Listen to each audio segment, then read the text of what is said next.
This video explains Samsung Dual Messenger lets you easily clone apps like WhatsApp, Facebook, and Snapchat, helping you use multiple accounts on one device without installing any third-party applications safely and quickly.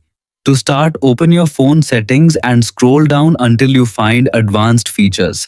Tap on it, then select Dual Messenger.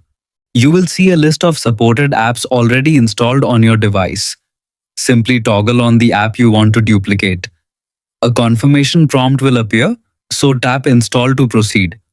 The cloned app will appear on your home screen or app drawer with a small orange Dual Messenger badge, making it easy to distinguish from the original version.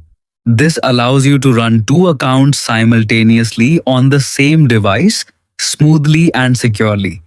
Overall, this is one of the simplest and safest ways to clone apps without installing external tools or risking your privacy.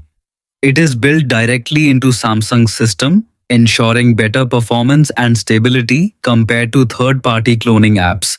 If your device supports Dual Messenger, you can easily manage work and personal accounts side by side without any confusion.